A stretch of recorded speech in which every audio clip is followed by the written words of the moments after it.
Robo Jesus. It can't be, right?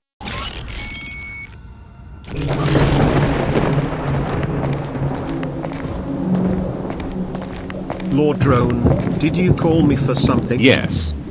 Good day. A tinfoil hat?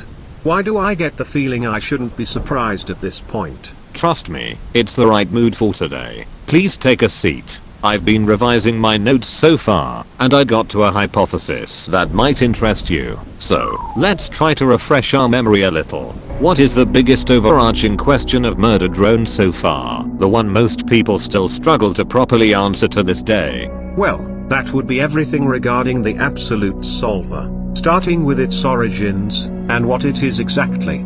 That's right. If you remember my last Red video, it's become clear that the absolute solver is a parasitic, hive mind alien creature. This hive mind can infect and control worker drones with damaged AI, turning them into solver-powered drones. Additionally, it can also infect disassembly drones, but unlike solver-powered drones, disassembly drones are protected from full corruption thanks to Sin's administrator rights. We've also dug into the idea that this tentacle creature from episode 4 is an absolute solver hatchling, which is created the moment the absolute solver has enough control over its host. And last but not least, we ironed out that the higher the corruption spreads, the higher the extent of the absolute solver's powers. All the evidence supports your theory just fine so far.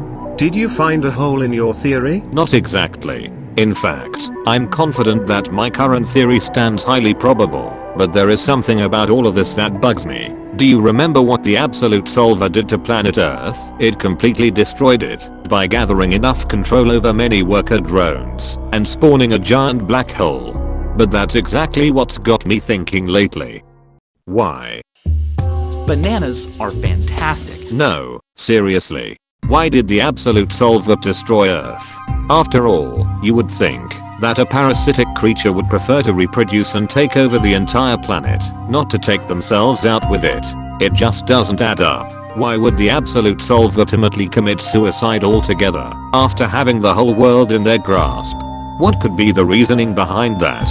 And after watching all the episodes again and looking at the evidence, I've got a neat little idea that might explain this. I believe that the solver of the absolute fabric, the void, the exponential end, could have an ultimate form. Not this. Not this. And definitely not this either. The absolute solver's final manifestation of full control and power could actually be an engulfing black hole. Once there are enough drones in full possession of the absolute solver, the event zero known as the singularity finally awakes, and thus all the possessed drones combine themselves into this cataclysmic form, ready to feed over the planet it was originated from. What do you think? I think that's the wildest thing you've said so far. Do you have any evidence to back this bonkers claim? Why, of course. I wouldn't say any of this without evidence, though. To be fair, I do think we should wait until more episodes release before we can promote this claim into a theory. For now, I prefer to leave this on the crackpot hypothesis drawer. That being said, there's a load of evidence that backs up this hypothesis. How about we take a look at all the times the show has teased us with the idea that the absolute solver is connected to black holes? Shall we go over all of it? Just beware, things might get a little sciencey at some point. Wait, actually. There we go. Now we can begin. Trust me, you look beautiful. Let's start from the more direct reference. By the second half of episode 2, we see Jay's core, which is fully corrupted from the time she was repurposed as a disassembly drone. When N destroys Jay's core, a small black hole appears, then slides away out of frame slowly. It would make sense why this black hole is so tiny. After all, for every time the absolute solver has tried to possess Jay, Sin's administration rights have prevented the absolute solver from doing so. It is only when Jay has received significant damage to her own integrity that the absolute solver parasite within her programming breaks free as an emergency protocol, trying to gather more matter in an attempt to repair its former host. It seems to be that this black hole size is relative to the control the absolute solver has over its hosts, since its control over Jay is almost non-existent. When the core is properly destroyed, the resulting output is non-existent too. Of course, aside from that, we also have the absolute solver's first display of power in episode 4. As we now know from episode 6, it was this black hole that destroyed the Elliott mansion. We also have the black holes Yuzi creates in episode 6, when she's possessed by the absolute solver. And finally, we took a gander at the absolute solver's damage over Earth in Tessa's exposition dump in episode 6. All of these scenes intrinsically tie black holes to the absolute solver in one way or the other. Wait, you skipped this one. She was always all, build doors against the coming sky demons. The singularity awakens. Look at this cool S I can draw. Yeah, true. In here, Nori mentions the singularity, and it is likely that this was the absolute solver speaking, as we know she was fully possessed at some point. And yes, it's true that the singularity is a point of a black hole where space and time break down catastrophically. However, I do think that the absolute solver is referring to this singularity more so to a predicted event, instead of just highlighting a black hole's origin point just cause. It is possible that the singularity refers to the moment in time where all the solver-powered drones gather to break the planet apart. After all, the absolute solver has been quite correct in its predictions. It knew that the disassembly drones were coming to Copper 9, and that they would construct spires around the planet as per Sin's orders. J, relay hand. Sin's orders. Step 1. Clear drop zone of life and construct spire. Step 2. Alright, that is the more in your face evidence, but how about we dig in a little deeper? Throughout the show, there is a total of 18 different drawings of black holes, which are connected to the absolute solver in some way. How about we count them all in a quick bonus round? Okay.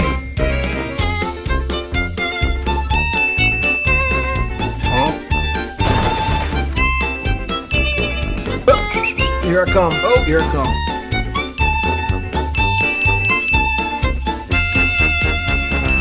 Oh, but there's actually more. Aside from these drawings, we have this scientific article here about gravitational waves, which are a commonly known remnant of black hole activity. And to cap it all off, we also have 3 mathematical equations in these drawings. One in here, another one in here, and the third one in here. The thing is that all of these equations are not mindless gibberish. These equations are heavily related to black holes as well, calculating key parameters like the effects of its gravitational pull on one object, the potential energy that gravitational pull would generate, or how the black hole would bend the curvature of space and time. And to my knowledge, those are all the scenes that connect the absolute solver and black holes together.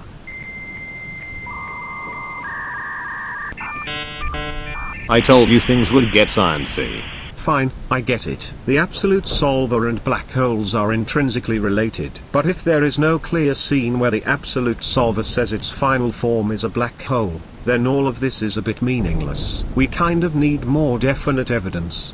Oh, you want something more definite? Okay then. I have it on this timestamp, if you want to skip ahead, but allow me to go on a little tangent before we get there. What if I told you that every single one of the absolute solver's powers in the show could be inspired by black holes? Perhaps this might or might not have been in Liam Vika's creative vision, or perhaps this is purely coincidental, but using heavy gravitational pulls and reconfiguring matter down to their subatomic structure, these are both main features of black holes as matter falls inside of them. And besides that, black holes are also capable of reproducing one of the main powers of the absolute solver: holograms, illusions, hollow spooky snake crab stuff. While it is likely that this was a coincidence, black holes are also capable of creating illusions in a way, using a bit of time dilation in general relativity, of course. Black holes can create illusions? How? Don't worry, the idea is actually pretty easy to understand. In order to illustrate how black holes form illusions, how about we do a little experiment? Oh, no, please don't. How about we throw Yuzi into a black hole? Alright. Anything for science. And I'm sorry. Imagine you and I are in a spaceship, safely watching Yuzi fall into a black hole. So, what happens to Yuzi? Well, according to general relativity, the answer depends on who you're asking the question. Yuzi would give you her personal perspective, but it turns out that her answer would be completely different from ours. Let me tell you what would really happen instead. What really happens is that as Yuzi gets closer and closer, her entire body gets stretched bottom first into the black hole singularity as she approaches the speed of light. However, the thing is, we actually do not get to see any of that from our spaceship. In fact, from our perspective, we would see Yuzi not move at all. It would be as if time were completely stopped for her. It would take us days, or even years, to actually see her appearance change. And by the time she really does move, we would only see her body widening, while she fades to red very slowly. It turns out that for years we've been watching an illusion of her, as the insane gravitational pull of a black hole warps her projection of space and time to us. And so, that's how black holes can cause illusions. Again, I'm not saying these exact black hole phenomena are the reasoning behind these powers, but more so a possible source of inspiration. It's weird. I never thought you knew so much about science. Yes, it's almost as if I was doing a PhD in physics or something. Anyway, what's the more definite evidence you were talking about that makes you suspect the absolute solver is a black hole? Surely you have a Brain blast the solver of the absolute fabric, the void, the exponential end. Oh boy. Oh boy indeed. Oh goody. Right from the serpent's mouth. After making it abundantly clear that the absolute solver and black holes are connected, doesn't these self-nicknames raise a few suspicions? What about the fact that Nori, possessed by the absolute solver, drew a black hole with monster fangs alongside the rest of her drawings? Could this be an indication of things to come? Heck, what about the fact that this black hole in episode 6 presents huge tentacles, latching onto organic and inorganic matter alike on Earth? The fact that the absolute solver calls itself the void could be an implication that its true form is a celestial body where nothing, not even light, is able to escape. It could also make sense thematically. We know that the absolute solver parasites are quite sensitive to solar radiation on their own. However, if the absolute solver extends its control, reproducing and controlling more and more hosts, its destructive capabilities could skyrocket from insignificant to start consuming. Heck, this could be a long jump of my own. So take it with a grain of salt, but what if what really happened here was that Jay's absolute solver fled from its physical form to her corrupted core, and once it was destroyed, this undeveloped parasite then fled away, only to die out without a host? What if what really happened in these scenes was that the absolute solver attempted to create another hatchling in black hole form, which would simultaneously deal with the Sentinel drones coming to damage its host, but because the absolute solver's corruption over Yuzi isn't total yet, the process was interrupted. And the cherry on top of this all, it turns out that most phenomena regarding black holes can be modeled by using exponential equations. Might be another coincidence, but gravitational redshift, time dilation, Hawking decay, and the black hole's mass gain itself, they all follow complex exponential equations in astrophysics.